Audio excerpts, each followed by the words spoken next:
Hello everyone, আসসালামু আলাইকুম। সবাই কেমন আছেন? আশা করি সবাই ভালো আছেন। আমি আলহামদুলিল্লাহ অনেক ভালো আছি আপনাদের দোয়ায়। আজকে আপনাদের মাঝে নিয়ে আসলাম নতুন একটি ভিডিও। আজকে হচ্ছে কাতার লুসাইল স্টেডিয়ামে রিয়াল মাদ্রিদের খেলা।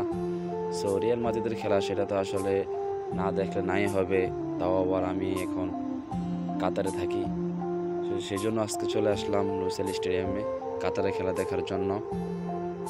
আজকে আপনাদেরকে দেখাবো যে বাইরের কান্ট্রিতে একটা ফুটবল খেলার আগে বাইরে কি পরিমাণ দর্শক থাকে, দর্শকদের কি পরিমাণ ইচ্ছা শক্তি থাকে একটা ফুটবল ম্যাচ উপভোগ করার জন্য। এ হচ্ছে লুসাইল স্টেডিয়াম, যেখানে ফিফা ওয়ার্ল্ড কাপের ফাইনাল ম্যাচটি হয়েছিল আর্জেন্টিনা বনাম ফ্রান্স।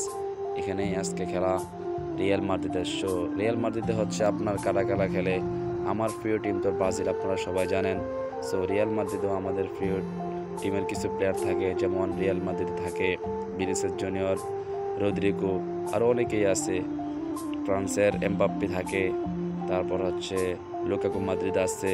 তো তাদেরকে সরাসরি দেখার অনেকই শখ ছিল অনেক আগে থেকে, তাদেরকে কবে সরাসরি নিশ্চয়ই দেখতে পারবো। তো চলে আসলাম। আসলে দুঃখের কথা হচ্ছে ভাই, তো চলে আসলাম তাদেরকে নিজ চোখে দেখার জন্য লুসাইল স্টেডিয়ামে। এ হচ্ছে কাতার স্টেডিয়ামের বাইরে হচ্ছে লুসাইল, যেখানে আজকে হচ্ছে কাতারে 18 ডিসেম্বর ইন্টারন্যাশনাল ডে। তো এখানে এত পরিমাণ দর্শক হয় যে এই স্টেডিয়ামে আপনার 80,000 দর্শক ধরে। তো ওই হিসেব করতে গেলে 80,000 কেন, এখানে যেই পরিমাণ দর্শক আসে তারা সবাই স্টেডিয়ামে জায়গায় পাবে না। যার কারণে স্টেডিয়ামের বাইরে তারা একটা পর্দার ব্যবস্থা করে, যেখানে পর্দার মধ্যে সবাই খেলা দেখতে পারে। এখানে অনেক লোক আছে, ইউরোপের লোক আছে, কাতারি আছে, বাংলাদেশি আছে, বিভিন্ন কান্ট্রির মানুষ এখানে পর্দাতে তাদের খেলা উপভোগ করে। স্টেডিয়ামের কাছ থেকে, স্টেডিয়ামের পাশেই একটা পর্দা তারা ব্যবস্থা করে, এখানে সবাই খেলা দেখে। তো দেখেন ভাই কি পরিমাণ মানুষ, আপনাদেরকে দেখানোর চেষ্টা করতেছি। আসলে এখানে আমি হচ্ছে এখন স্টেডিয়ামের ঠিক কাছেই, বেশি দূরে না।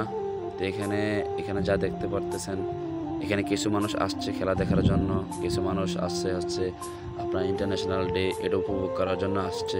তো বেশি মানুষই আসছে আপনার খেলা দেখার জন্য, যেহেতু রদ্রিগোর খেলা, ভিনিসিয়াস জুনিয়র খেলা, এমবাপ্পের খেলা।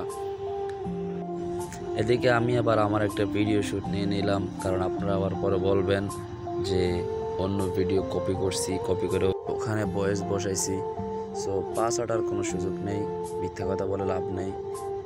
সো আসলে একটা কথা বলতে গেলে ভাই, কাতারে হচ্ছে আপনার রাষ্ট্র হয়তো ছোট হতে পারে, কিন্তু ভাই এখানে সৌন্দর্যের কোনো শেষ নাই।